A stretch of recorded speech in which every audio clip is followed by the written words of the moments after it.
जब जीने का कोई मकसद ही ना हो तो जिंदगी को और ढूंढने का क्या फायदा। लेकिन मैं हारना नहीं चाहती, लेकिन अब लगता है कि मैं जिंदा ही क्यों हूँ।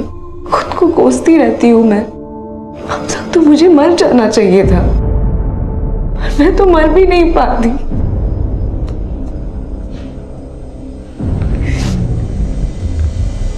तो तुमने अपनी जान लेने की कोशिश की है?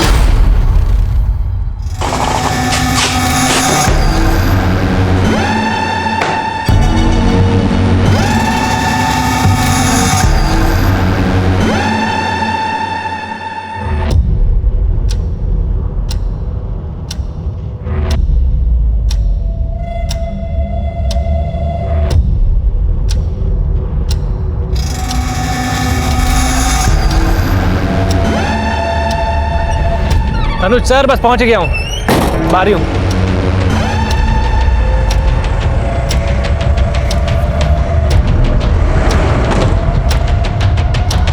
पंद्रह मिनट लेट हो तुम, मालूम है तुम्हें? सर बताइए कितना लोड करना है? ज्ञानेश्वर को बताया तो था, उसने लिस्ट नहीं दी तुम्हें? दी थी सर, पर टैली भी तो करना पड़ता है। तो करो टैली। टोटल 3 अलग अलग एरिया की 22 एटीएम में 18 करोड़ डालना है। कौन से एटीएम में कितना कैश डालना है सब मेंशन है इसमें, चेक करो।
बबलू चलो।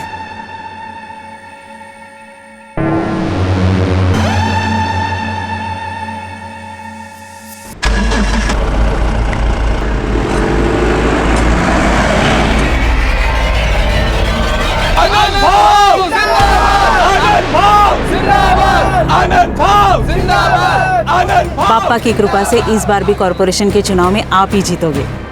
हर बार की तरह इस बार भी शुभारंभ तुम्हारे हाथों से हुआ है।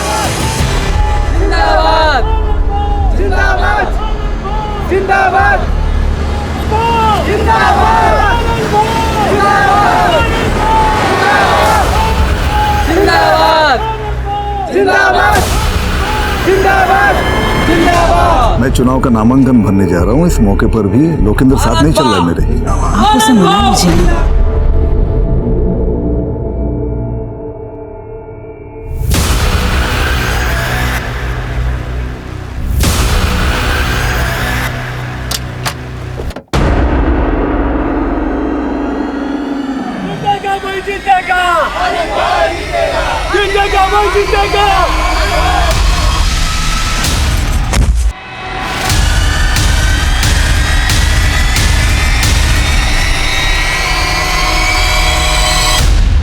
नमस्कार, आदाब। मैं अनूप सोनी क्राइम पेट्रोल सतर्क के ब्लैक हेडलाइंस अध्याय के आज के एपिसोड में आप सबका स्वागत करता हूं। हम सबके जीवन में ऐसी बहुत सारी समस्याएं होती हैं जिनका शायद कभी कभी हमें कोई सोल्यूशन नजर नहीं आता है। एक तरफ एक युवती काव्या थी जो जिंदगी से हार मान चुकी थी, और दूसरी तरफ एक युवा लोकेंद्र था जिसकी जिंदगी उसका साथ छोड़ चुकी थी। और इन दोनों की उलझनों के कारण बेहद चौंकाने वाले थे। वो दोनों ऐसे पीड़ित थे जिनको तबाह करके लालच का एक पुल तैयार किया गया था, और वो पुल अब एक ऐसा रास्ता अख्तियार कर चुका था जहां हर मील के पत्थर पर एक कत्ल की दास्तां लिखी गई थी। यह एक विनाशकारी रास्ता था जिसको मंजिल तक पहुंचाने के लिए एक ऐसा रोड मैप तैयार किया गया था कि पुलिस को हर तरफ सिर्फ एक डेड एंड नजर आने वाला था और पुलिस के लिए केस था race against the time.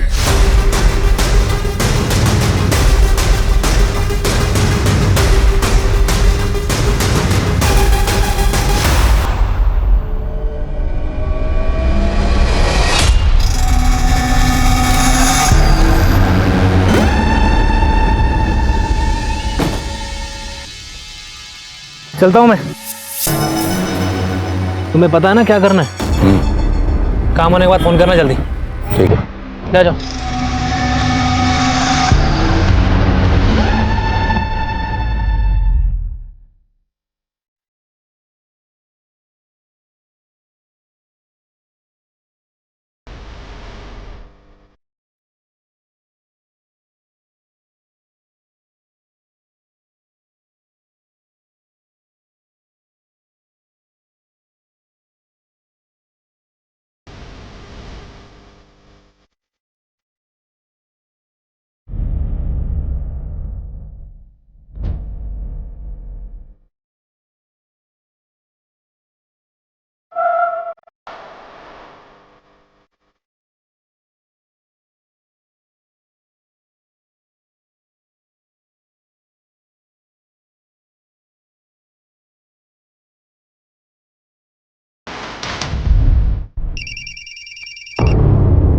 Hello sir, Bablu और संजीव का कुछ पता नहीं चल रहा है। दोनों के नंबर भी बंद आ रहे हैं। तो वो दोनों मर कहाँ गए?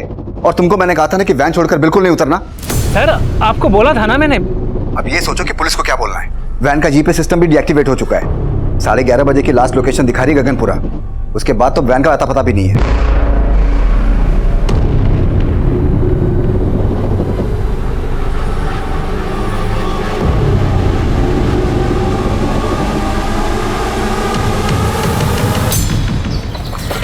डैडी, मैं तो इंजेक्शन से रोई भी नहीं। Yes, you are strong girl.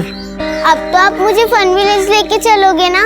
Yes, लेकर जाएंगे, लेकिन पहले आप एकदम फिट हो जाओ, फिर चलेंगे फन विलेज। मैं फिट ही तो हूँ। अच्छा, एक मिनट। जैन सर, आदिल, मैं जानता हूँ कि तुम लीव पर हो, लेकिन अगर तुम टाइम निकाल सको तो एक इमरजेंसी केस है। सर प्लीज ऑर्डर कीजिए। एलएनसी बैंक की 18 करोड़ से भरी कैश फंड गायब हो गई है और मैं जानता हूं कि इस केस को तुम्हारे सिवा और कोई भी हैंडल नहीं कर सकता। इससे पहले कि बैंक का पूरा पैसा हमारी पहुंच से दूर चला जाए, हमें किसी भी हालत में क्रिमिनल्स को पकड़ना होगा। समझ गया sir, I am ready. Sub inspector Manish ने इन्वेस्टिगेशन शुरू कर दी है। मैं उससे कहता हूं कि फौरन तुम्हें रिपोर्ट करें। सर, तुम दोनों के गाड़ो ड्राइवर गायब हैं, तो क्या हम ये मान लेंगे कि सिर्फ वो दोनों इस कांड में शामिल हैं, तुम दोनों नहीं हो? बबलू और संजीव तुम दोनों के कहने पे गायब हुए ना? चलो बताओ, कहाँ हैं दोनों? सर, आप खामोखा शक कर रहे हो सर। हम दोनों तो खुद ही बबलू और संजीव को ढूंढने की कोशिश कर रहे थे। सर, आप मुझे थोड़ा टाइम दीजिए, मैं खुद ही उन्हें ढूंढ के ले आऊंगा। अच्छा, तू ढूंढ के लाएगा उन्हें? इसका मतलब तू जानता है कि वो दोनों कहाँ हैं? चल बता, कहाँ हैं दोनों? बोल। नहीं सर, मुझे अगर वो दोनों नहीं मिले ना, तो तुम दोनों जिंदगी भर जेल में सड़ोगे। ले चलो इन दोनों को। सर, अभी सर, हमें नहीं पता है। सर,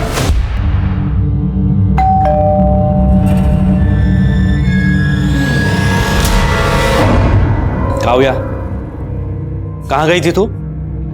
दादा, वो और कहाँ जाएगी? उसी लड़के से मिलने गई होगी। पापा इसकी वजह से बीमार है और इसे तो कुछ फर्क ही नहीं पड़ता। मैडम को घूमने से फुर्सत नहीं है। वही नहीं, बाबा का ख्याल मैं रखूंगी, आप फिक्र मत कीजिए। तुम ना अपना ध्यान रख लो बस। पापा दवाई। बाबा, नकामोदीपुर, जरूरत नहीं है इसके बीच में पड़ने की। इसके चक्कर में बर्बाद हो जाएंगे हम। बेटा, वो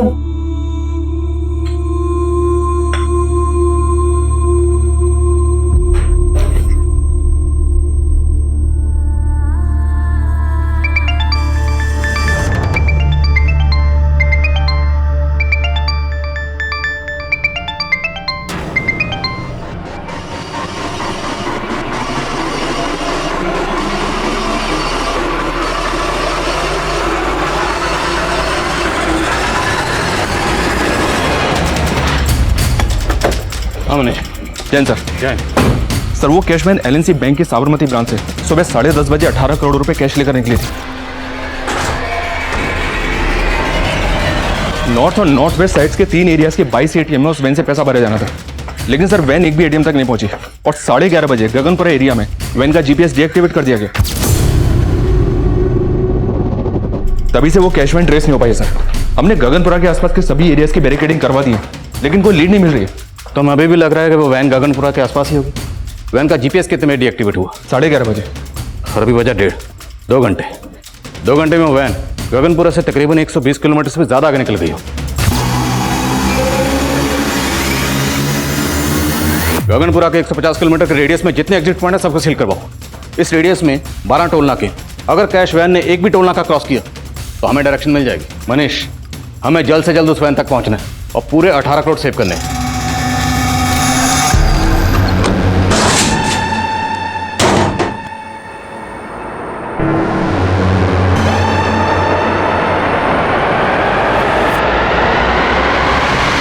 इतनी बड़ी लूट, मुझे नहीं लगता सिर्फ एक गार्ड और ड्राइवर इतना बड़ा कांड कर सकते हैं। सर मुझे कैश मैनेजमेंट मैनेजर ज्ञानेश्वर और कस्टडियन राकेश पे शक है। दोनों को अरेस्ट किया है, लेकिन दोनों को चुगल नहीं रहे।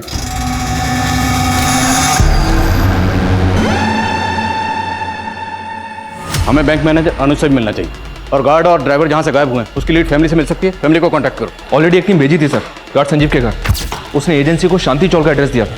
वहां पहुंचने पर पता चला कि गार्ड संजीव 6 महीने पहले वहां से शिफ्ट हो गया था। अब कहां शिफ्ट हुआ ये उसकी एजेंसी वालों को भी नहीं पता था। इस संजीव की फैमिली में कौन कौन है? संजीव की एक पत्नी है सर, उर्मी सिंह। अब ये दोनों कहाँ रहते हैं इसका पता लगाने की कोशिश कर रहे हैं। और वो गार्ड बबलू? सर ये केशवबाड़ी एरिया में रहता है। अभिषेक को भेजा पता लगाने के लिए।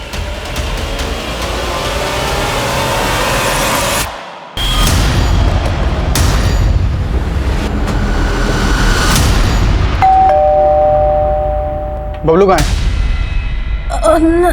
बोल क्यों नहीं रही हो? बबलू कहाँ है? पूरा घर चेक करो, अंदर देखो सर। जाओ, कहाँ है बबलू? अरे कुछ बोल क्यों नहीं रही हो? साहब साहब साहब मेरी बेटी बोल नहीं सकती है।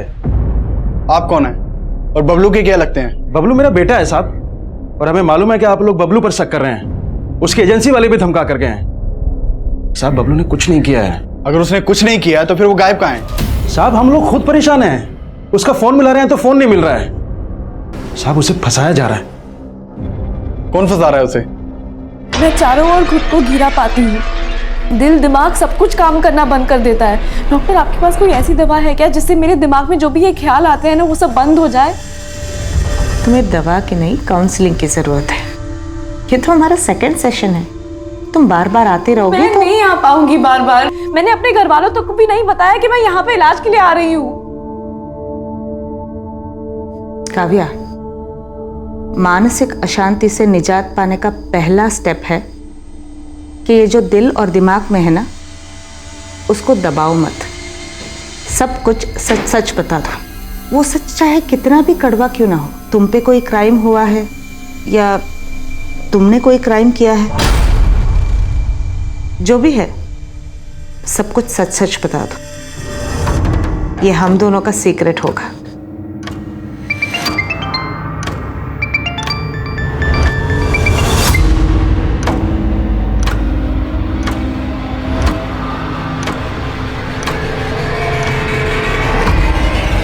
सर सीनियर्स के मैसेज आ जा रहे हैं। प्रेशर बहुत बढ़ गया है सर, प्लीज जल्दी कुछ कीजिए। हम अपनी ओर से पूरी कोशिश कर रहे हैं। आप ये बताइए, आपको किसी पे शक है? मुझे तो वो कैश मैनेजमेंट वालों पे ही शक है सर।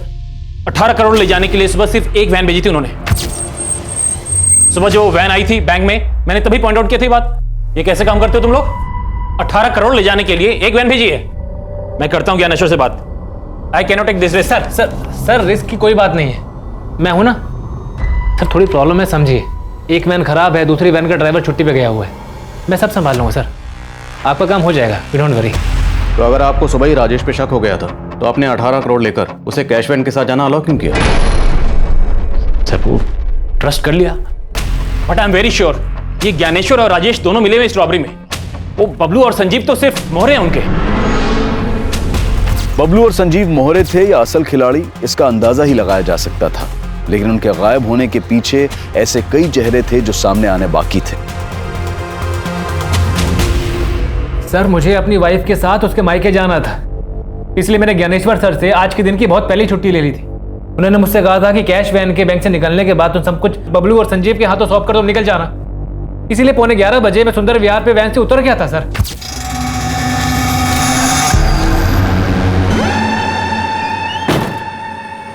चलो चलता हूँ मैं। ठीक है सर, उसके बाद क्या हुआ मुझे सच में नहीं मालूम है सर। सर वो बहुत मंदी है ना, तो 3 वैन का खर्चा बचाने के लिए हम लोग एक ही वैन का इस्तेमाल कर रहे थे, इसीलिए एक वैन भेजी थी सर। एक वैन इसलिए भेजी थी क्योंकि एक ही बार मोटा हाथ मारना चाहते थे, और राजेश को वैन से उतरने के लिए इसलिए बोला क्योंकि बबलू और संजीव के साथ पूरी प्लानिंग पहले से कर रखी थी। नहीं सर, कोई प्लानिंग नहीं की थी हम लोगों ने, बल्कि राजेश ही उल्टा बार बार छुट्टी चाहिए बोलता था। सर अब मुझे समझ में आ गया, ये ना छुट्टी के नाम पे अपने आप को बचाने का दिमाग लगा रहा था सर राजेश। दिमाग अब तुम लगा रहे, अगर राजेश पे शक था तो पहले इन्फॉर्म क्यों नहीं किया? सर राजेश पे शक था, लेकिन बबलू और संजीव पे पूरा भरोसा था सर, क्योंकि 6 महीने पहले भी हमारे कैश वैन को लूटने की कोशिश की गई थी, तब अपनी जान पे खेल करके बबलू और संजीव कैश वैन को वापस लेकर आए थे सही सलामत। 6 महीने पहले वैन लूटने की कोशिश किसने की थी? सर ये तो आज तक पता नहीं चल पाया, लेकिन वो मामला पटेल नगर पुलिस स्टेशन में दर्ज है। तो फिर जब संजीव ने एड्रेस चेंज किया तो उसने अपडेट क्यों नहीं किया? सर वो बबलू ने सर उसके दिमाग में कचरा भर दिया होगा, इसीलिए। कहना क्या चाहते तू? सर बबलू की बहन है, इसलिए उसकी शादी नहीं हो रही थी, लेकिन बबलू ने अपनी बहन के लिए लड़का ढूंढ लिया था। वो उसके दहेज में 5 लाख रुपए देना चाहता था, उसी के जुगाड़ में लगा हुआ था वो। तुझे 5 लाख का लोन चाहिए, वो भी कंपनी से? भूल जा, लोन नहीं मिलेगा। अरे इधर पगार टाइम से मिलता नहीं है, तुझे लोन कौन देगा? लेकिन राजेश भाऊ, आपका तो अनुज सर से अच्छा जमता है ना, तो आप उनको बोल दो ना कि मुझे बैंक से लोन दिलवा दे। सर लेकिन कहीं से पैसों का इंतजाम नहीं हो पा रहा था, शायद इसीलिए 18 करोड़ देखकर बबलू की नीयत डोल गई होगी सर। साहब ये सही बात है कि वो अपनी बहन की शादी अपने दोस्त से करवा रहा था, जिसके लिए वो उस लड़के को 5 लाख रुपए भी देना चाहता था, लेकिन मैं खिलाफ था। बाबा ये दहेज नहीं है, मेरे दोस्त को बिजनेस शुरू करने के लिए 5 लाख रुपए की ज़रूरत है। हम अगर उसे 5 लाख रुपए दे देंगे तो शादी के बाद वो पैसे विवाह के ही काम आएंगे ना, और वैसे भी बड़ी मुश्किल से कोई तैयार हुआ है विवाह से शादी करने के लिए। और बेटा ये 5 लाख देंगे कहाँ से उसको? बाबा हम विवाह की खुशी के लिए अपनी ज़मीन बेच देंगे। और साहब बबलू ने हमारी ज़मीन को 10 लाख रुपए में बेच दिया, उनमें से 5 लाख रुपए तो विवाह के होने वाले पति को बिजनेस के लिए दे दिए, और बाकी बचे 5 लाख रुपए की एफडी करवा दी। पूरे 18 करोड़ के साथ गायब है वो। अगर आप कुछ भी जानते हैं तो बता दीजिए, वरना आप दोनों साथ में अंदर जाएंगे। क्या सोच रही हो?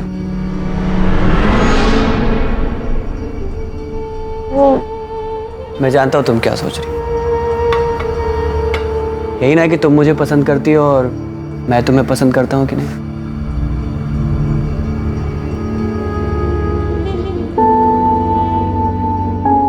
मैं तुम्हें अपनी जान से ज्यादा प्यार करता हूं।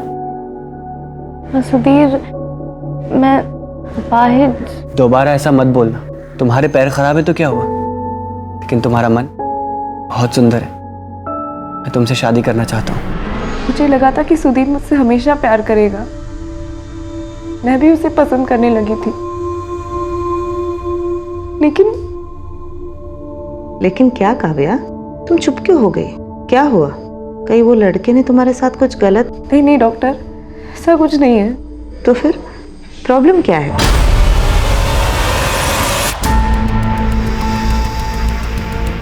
चार घंटे गुजर गए। इन 4 घंटों में उस कैश वैन ने 150 किलोमीटर के रेडियस में ना तो कोई टोल नाका क्रॉस किया और ना ही किसी भी सीसीटीवी में कैप्चर हुई। आई स्ट्रांगली फील लुटेरे गगनपुरा के आसपास से कहीं छुपे हुए। सारी पेट्रोलिंग टीम को अपडेट करो। आप फोकस। सर संजीव के कॉलिंग से उर्मी का नंबर मिला है, और उर्मी का नंबर अभी मदनपुरा एरिया में एक्टिव है।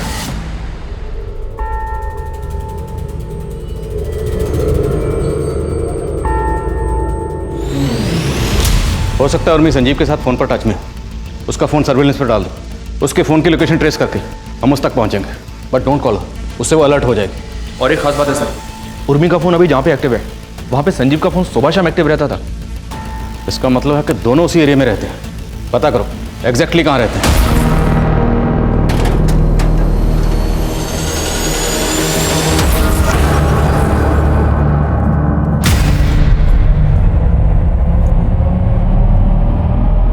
क्या चाहती हो तुम?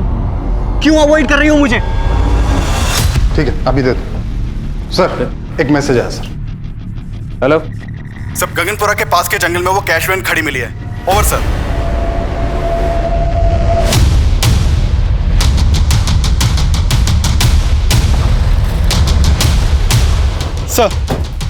सर ये देखिए पूरे 18 करोड़ की लूट है सर। सारी पेटियां खाली कर दी हैं, एक भी पैसा नहीं छोड़ा है। उसे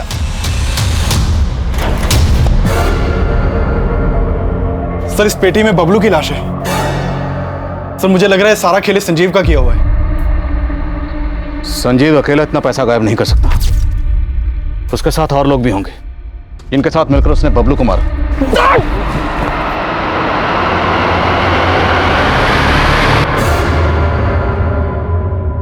बबलू को मारने के बाद उन्होंने ये पूरा पैसा किसी दूसरी गाड़ी में ट्रांसफर किया होगा।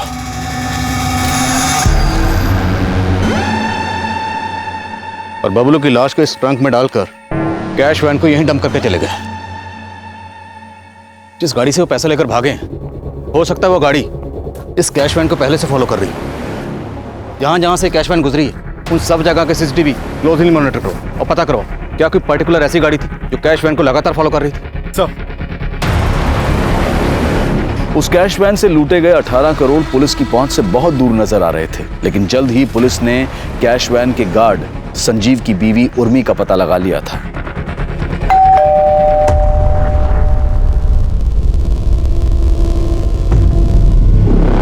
उर्मी जी अंदर चेक करो। पास। अरे अरे आप ऐसे ऐसे अंदर कैसे जा रही है? अरे कोई कादा कानो जैसी कोई चीज होती है कि नहीं? अरे अरे कहाँ जा रही है? कहाँ? अरे क्या ढूंढ क्या रहे हैं आप? सर ऊपर कोई नहीं है। अरे कौन होगा हमारे घर एक में? मिनट, इस बैग को उतारो। इस बैग में क्या है? बैग में क्या होगा? बैग में कुछ नहीं है। अरे आप मेरा विश्वास क्यों नहीं करते? बैग में कुछ नहीं है। देखा कुछ नहीं मिला ना? तुम्हारा पति संजीव कहाँ है? वो ड्यूटी पे गए। ड्यूटी पर नहीं है, वो 18 करोड़ की लूट करके फरार है वो। क्या? जी हाँ, और इतना ही नहीं, उसने वैन के ड्राइवर बबलू का मर्डर भी किया। मेरे पति ऐसा कुछ नहीं कर सकते। उन्होंने कभी जिंदगी में किसी का 1 रुपया नहीं लिया। पर अब 18 करोड़ की बात कर रहे हैं। और ऐसी कोई बात होती ना तो सुबह वो हमारी सगाई की अंगूठी लेके नहीं जाते बेचने के लिए। क्या? हाँ सोने की अंगूठी? हाँ, वो भी हमारी सगाई की। पूरे 7,000 में बेची, वो भी घर का किराया भरने के लिए। पूर्वी अंगूठी बेच के भी सिर्फ 7,000 का जुगाड़ हो पाया है। ये सब कहानियां बहुत सुनी हमने थाने में मैडम। अभी सीधी तरह से बताओ संजीव कहाँ है? बोलो। मेरा बच्चा रो रहा है, उठा दिया ना उसे। पता भी है आपको वो कितना बीमार है मेरा बच्चा। अरे मैं नहीं बेटा, चुप हो जा। मैं हूं ना। हाँ तो मेरा बच्चा बहुत बीमार है और आप लोग हमें परेशान कर रहे हैं। हाँ मनीष बोलो। तो संजीव की पत्नी का कहना है कि वो नहीं जानती कि संजीव कहाँ है। उससे ज्यादा इंक्वायरी नहीं कर पाए, उसका बच्चा बीमार था, रोने लगा। शायद ये बच्चे की आड़ लेकर पूछताछ से बच रही है और ये जानती है कि वो संजीव कहाँ है। नजरबंद रखो इसे। सर ये संजीव इतनी बड़ी लूट में इन्वॉल्व है, पक्का इसने प्लानिंग भी लंबी की होगी। एक काम करता हूँ सर, इसकी पिछले दिनों की एक एक्टिविटी का पता करवाता हूँ। मनीष फिलहाल हमें 18 करोड़ सेव करने पे फोकस करना है। लूट हुए 7 घंटे से ऊपर गुजर चुके हैं। अगर लुटेरे हमारी पहुंच से निकल गए तो पैसा सेव करना मुश्किल हो जाएगा। लेकिन सर अभी तक हमें इस बात का अंदाजा तक नहीं है कि उस कैश को वैन से निकालकर किस गाड़ी में ले जाया गया होगा। शायद वो अलर्ट है, इसलिए शहर से भागने की गलती नहीं कर रहे हैं। पर 18 करोड़ की लूट हुई है तो लंबी प्लानिंग की गई होगी। 18 करोड़ कैश उसको ट्रांसफर करने के लिए हो सकता है बैग खरीदे गए हों। उस एरिया में जितनी भी मार्केट है सबको स्कैन करो। सर शहर में इतनी मार्केट्स हैं, इतनी जल्दी कैसे पता होगा? मनीष करना पड़ेगा, हमारे पास और कोई ऑप्शन नहीं। Just do it.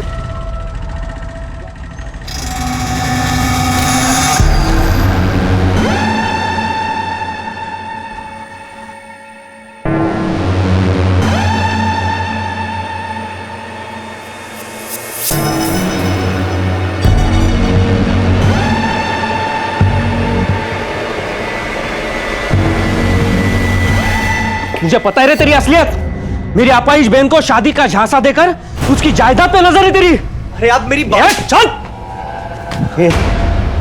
एकदा सांगून ठेवतो, मेरी बहन से दूर रहे वरना जान ले लूंगा तेरी।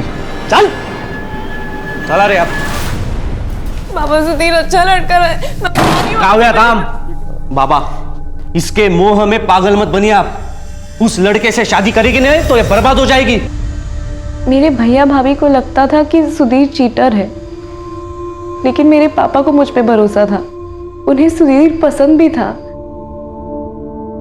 पर तुम्हारे पापा तुम्हारे साथ थे तो प्रॉब्लम क्या था?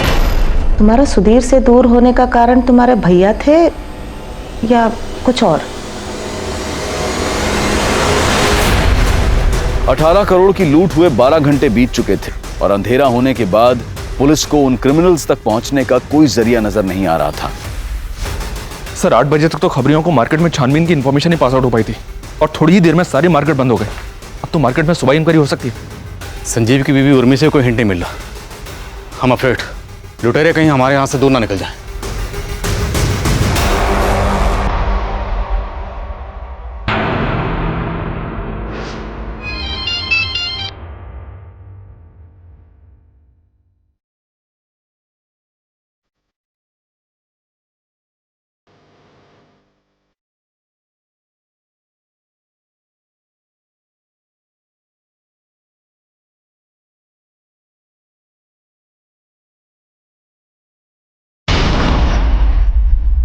कहाँ भाग रही है?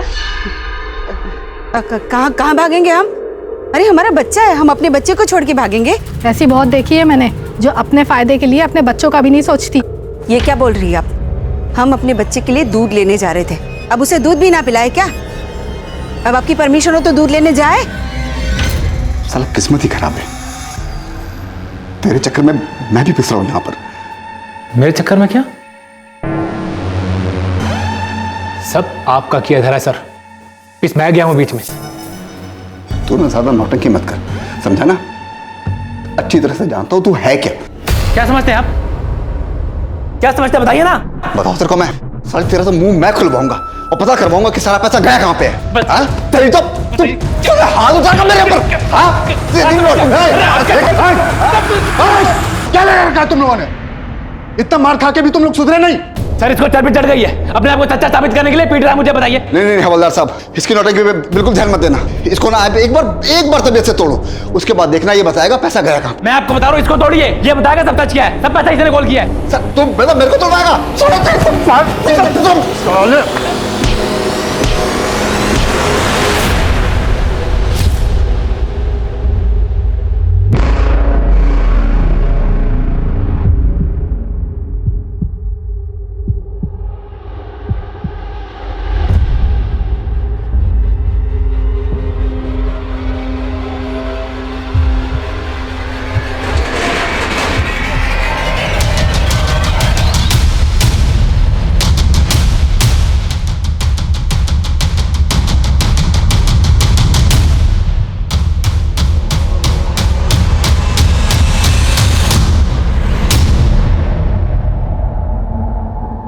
संजीव की बॉडी, दूसरी बॉडी किसकी? सर मैं गाड़ी का रजिस्ट्रेशन नंबर डिटेल्स निकलवाने के लिए हेडक्वार्टर भेजता हूँ। और आसपास पता करो, किसने कुछ देखा है क्या? सर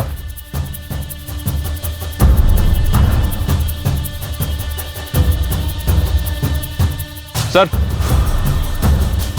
ये देखिए सर, गाड़ी का फ्यूल टैंक ऑलमोस्ट खाली है।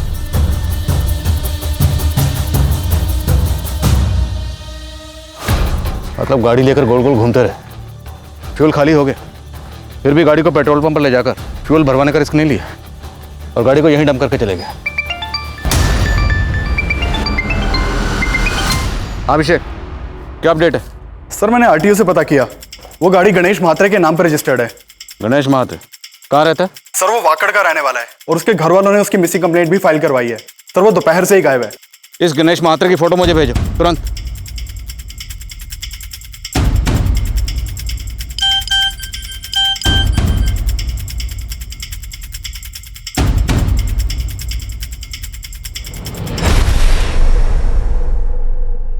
ये तो गणेश महात्रे ही है।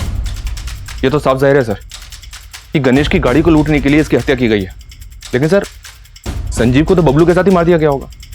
तो फिर बबलू की लाश को वहां कैश वैन में छोड़ के संजीव की लाश को गणेश की लाश के साथ यहाँ क्यों लेकर आए होंगे? ये सब करने के पीछे इनका मकसद क्या होगा?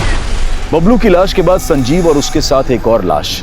18 करोड़ की लूट के साथ 3 हत्याएं हो चुकी थी और ये आंकड़ा अभी और भी बढ़ने वाला था। और लूट के 24 घंटे बाद पुलिस सिर्फ अंदाजों पर काम कर रही थी, लेकिन उनका एक अंदाजा काम कर गया था। सलाम साहब। सर मैं यहाँ बल्क में ले गए बैग सर, कैश में ले गई एक्सपेंसिव चीज़ों के बारे में पता कर रहा था, लेकिन इस दुकान वाले ने मेरे को एक अजीब से कस्टमर के बारे में बताया। सर कल शाम को एक लड़का आया था, उसने 2 लग्जरी रिस्ट वॉचेस ली थी। वाह यार, ये दोनों मस्त हैं, दोनों दे दो। और ये फीमेल वाला ना मस्त गिफ्ट में पैक कर दो। सर देखने में वो बहुत ही ऑर्डिनरी लुकिंग था, लेकिन उसके पास इतने पैसे देख करके मैं चौंक गया। मैंने सोचा शायद पैसे नकली ना हो, इसलिए मैंने उसे कहा कि कार्ड से पेमेंट कीजिए। इस पे वो भड़क गया। तू जानता है किससे बात कर रहा है तू? Sub inspector R S. अगारिया का छोटा भाई हूं मैं। Inspector R S. अगारिया? जी सर। उसने कहा कि मैं उसका भाई हूँ, लेकिन सर मैंने इससे पहले उसे कभी नहीं देखा था। ये कल की सीसीटीवी फुटेज दिखाइए। सर सीसीटीवी तो 1 महीने से खराब है सर। वो 2000 के नोट्स तो होंगे आपके पास? हाँ सर है। दिखाइए जल्दी। सर हमें इन नोट्स की फोटो लेनी होगी। जी सर। अभिषेक। सर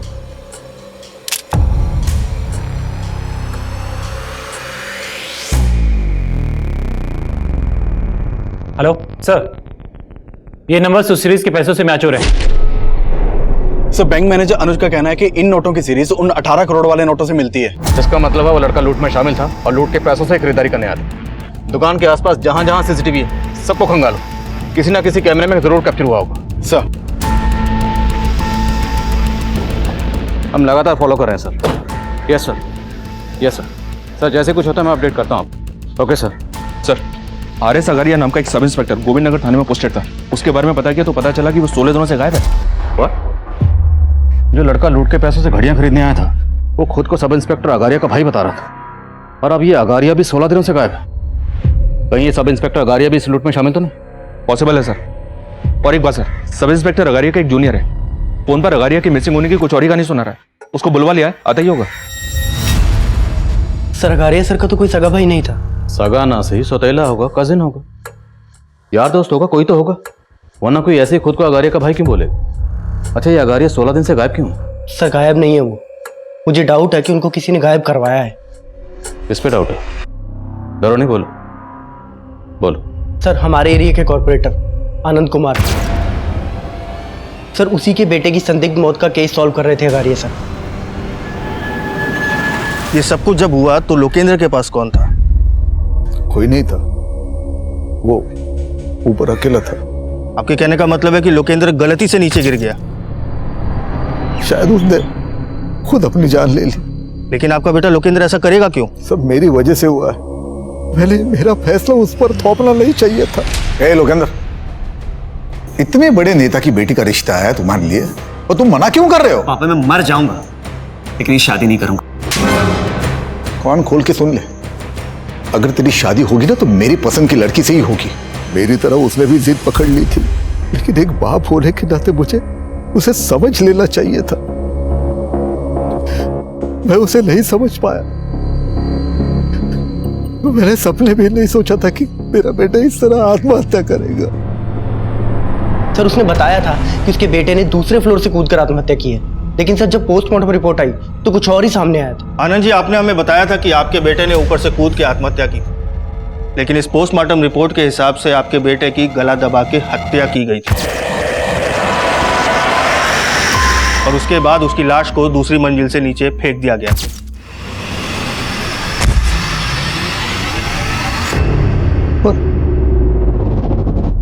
उसकी हत्या करेगा कौन? शायद आप, क्योंकि इस पोस्टमार्टम रिपोर्ट में यह भी क्लियर हो चुका है कि आपका बेटा गे था। ए, क्या बकवास कर रहे हो तुम? नीचे आनंद जी, आप ही ने हमें बताया था ना कि आप अपने बेटे की शादी करवाना चाहते थे, लेकिन वो इस शादी के खिलाफ था, और जब आपको पता चला कि आपका बेटा गे था, आपने उसे दूसरी मंजिल से फेंकवा के मरवा दिया। ए, जानता किससे बात कर रहा है तू? अगारिया। सिर्फ 2 मिनट लगेंगे, सिर्फ 2 मिनट लगेंगे तेरी वर्दी उतरवाने में। और सर अगले दिन से अगारिया सर मिसिंग है। सर मुझे पक्का डाउट है इस आनंद कुमार ने अगारिया सर को गायब किया है। ठीक है कुमार, थैंक यू। सर कहीं अगारिया के इशारे पर ये कांस्टेबल उसको बचाने की कोशिश तो नहीं कर रहा है? मुमकिन है, हो सकता है रॉबरी का लिंक इस अनंत कुमार से कनेक्टेड हो। मिलो इस अनंत कुमार से। सर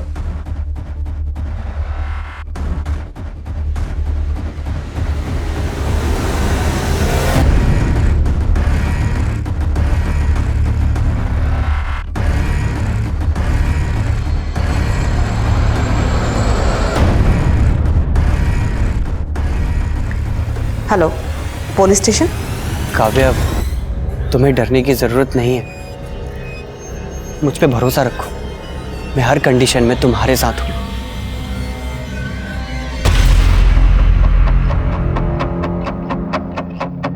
आपका दिमाग खराब हो गया क्या? मैं भला अघारिया को गायब क्यों करूंगा?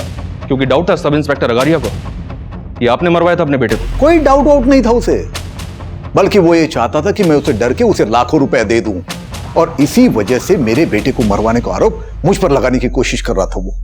अच्छा, झूठ बोलकर सच को बदल रहे हैं, या फिर अगारिया से ब्लैकमेल ना हो इसलिए अगारिया को? क्या सबूत है आपके पास? मैंने अघारिया को गायब किया। आपके बेटे की पोस्टमार्टम रिपोर्ट पढ़ी है मैंने, काफी कुछ क्लियर हो गया उससे। बस एक सबूत और, उसके बाद काफी लंबा अंदर जाने वाले हैं। कैमरा 3 शिफ्ट कर दे। सर आइए। सर एक बात है, पता नहीं अपने काम किया या नहीं। बात क्या? सर एक प्रभा नाम की साइकियाट्रिस्ट ने एक कंप्लेंट फाइल करवाई है। उसके एक पेशेंट है जो कि रेप विक्टिम है, और उसका कहना है कि एक पुलिस वाले ने उसका रेप किया है। कौन है पुलिस वाला? सर वो तो पता नहीं, लेकिन हमारे इस रोबरी वाले केस में भी एक पुलिस वाले का नाम आ रहा है, इसलिए सोचा आपको बता दूं। ये विक्टिम लड़की रहती कहाँ है? नाम क्या है? सर आपने तो प्रॉमिस किया था ना आप किसी को नहीं बताएंगे। काव्या, ऐसे लोग बाहर रहेंगे तो तुम्हारी तरह दूसरे लड़कियां भी मुसीबत में पड़ जाएंगे। काव्या, आपको किसी से डरने की जरूरत नहीं है, जो भी हुआ था साफ साफ हो गई। उस रात मैं और बाबा घर वापस आ रहे थे, तभी एक पुलिस वाले ने हमारी गाड़ी रोक दी। क्या हुआ सर? हमारी गाड़ी रुकते ही 3 और लोग आ गए थे।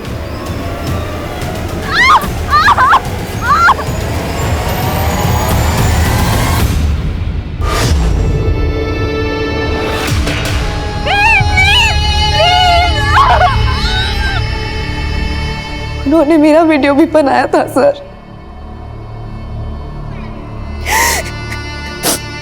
उन्होंने हमें धमकी भी दी थी, अगर पुलिस के पास गए तो वीडियो अपलोड कर देंगे।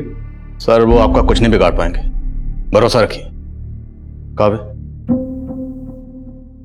क्या वो पुलिस वाला ये था?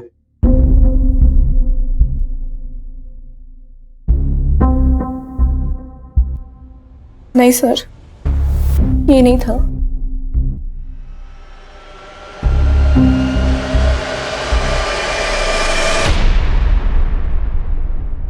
सर उसके बैच पे RS अघारिया लिखा हुआ था। और ये कब की बात है? 7 नवंबर की रात को। सर आप कह रहे हैं कि काव्या का रेप हुआ 7 नवंबर को, और काव्या का रेप करने वाले एक आदमी ने RS अगारिया के नाम की यूनिफॉर्म पहनी थी, लेकिन सर अगारिया तो 30 अक्टूबर से ही गायब है और रेप हुआ 7 नवंबर को। इसका मतलब यह है कि अगारिया को वाकई गायब किया गया और क्रिमिनल उसकी यूनिफॉर्म इस्तेमाल कर रहे हैं। सर अगारिया को गायब करवाने का शक आनंद पे है, कहीं ऐसा तो नहीं कि उन रेपिस्ट के साथ आनंद का भी कनेक्शन है?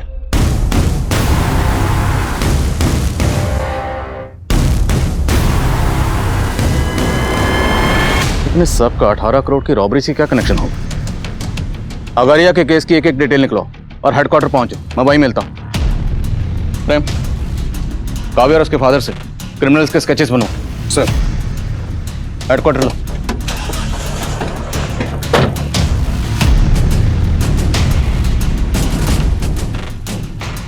काव्या एक रेप विक्टिम थी, लेकिन क्या उसके रेपिस्ट वाकई पुलिस वाले थे, या फिर अपराधियों की ही ये कोई मोडस ऑपरेंडी थी जो पुलिस की वर्दी का इस्तेमाल करके इन वारदातों को अंजाम दे रहे थे? सर काव्या और उसके फादर ने इन 4 लोगों के स्केच बनवाए, लेकिन इनमें से एक भी sketch sub inspector RS Agariya से नहीं मिलता है। तो हो सकता है जिस लड़के ने खुद को RS अगारिया का भाई बताकर वो घड़ियां खरीदी थी और दुकानदार को धमकाया था, वो लड़का इनमें से कोई एक हो। देखिए इनमें से किस लड़के ने घड़ी खरीदी थी आपसे, गौर से देखिए। ये दोनों मस्त है, दोनों दे दो। ये वाला लड़का था, इसने वो 2 घड़ियां खरीदी थी। ये घड़ी भी अच्छी है और अपना वक्त भी अच्छा है।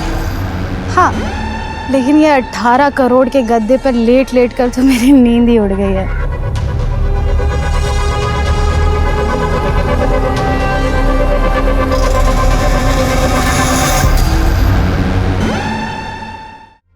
भाई लोग 18 करोड़ के जश्न की रात और रिमी के हाथ की बिरयानी, मजा दुगना हो गया। अरे रिमी, ये एक्स्ट्रा प्लेट किसके लिए? आप हमारे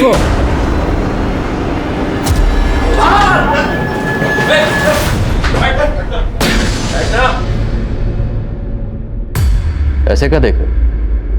रिमी ने बताया नहीं? इस दावत पर रिमी ने तुम लोगों को हमारे कहने पर बुलवाया।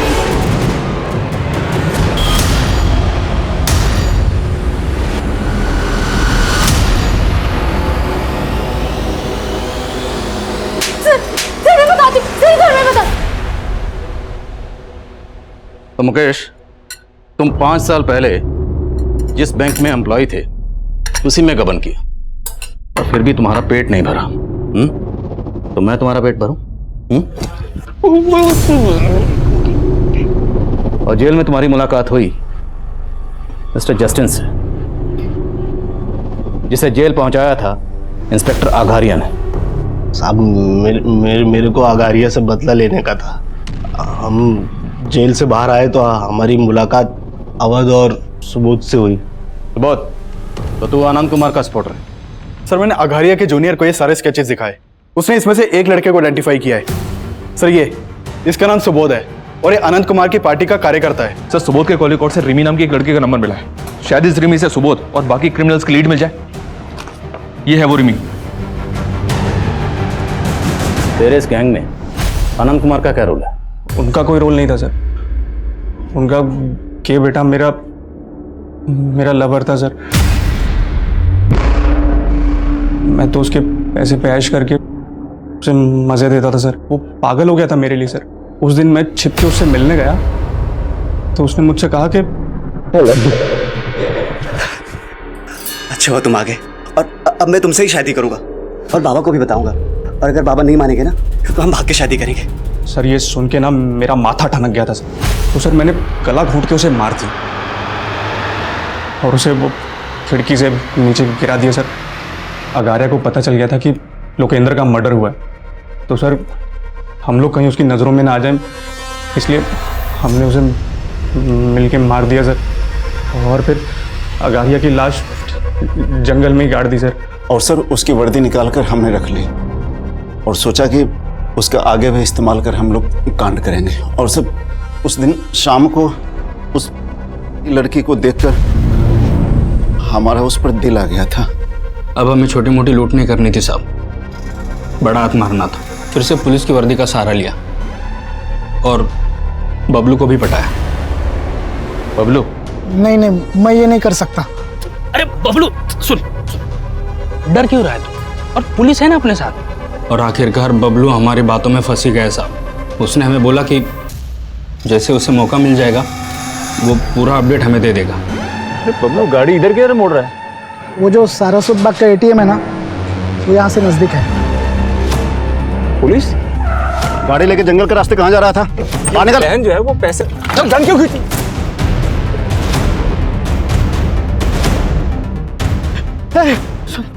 जल्दी से इसको गाड़ दो इधर किधर भी, और मेरे को बेहोश कर दो। पुलिस को मैं बता दूंगा होश में आने के बाद कि संजीव सारा पैसा लेके भाग गया। उसकी जरूरत नहीं पड़ेगी।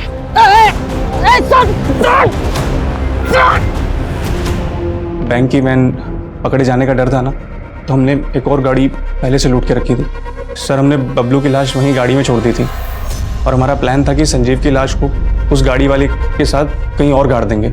और इतने में रास्ते में हमारा तेल खत्म हो गया सर। तो हमने सर हमारी गाड़ी वहीं खड़ी कर दी और बैग लेके वहां से भाग गए सर। पुलिस ने एक ऐसे गिरोह को बेनकाब किया था जो काफी लंबे समय से लूट और हत्या की वारदातों को अंजाम दे रहा था। लेकिन काव्या एक ऐसी विक्टिम है जो आज भी उनकी क्रूरता से गहरे धक्के में है। लेकिन हम उम्मीद करते हैं कि काव्या जिस परिस्थिति से गुजर रही है वो जल्द से जल्द उससे सही सलामत बाहर आ पाएगी। अब मैं अनूप सोनी आपसे विदा लेता हूं। फिर मुलाकात होगी क्राइम पेट्रोल सतर्क के ब्लैक हेडलाइंस अध्याय में एक और नए केस के साथ। और याद रखें, क्राइम और आपके बीच में सिर्फ इतना फर्क है कि आप कितने सतर्क हैं। सतर्क रहें, सुरक्षित रहें। जय हिंद।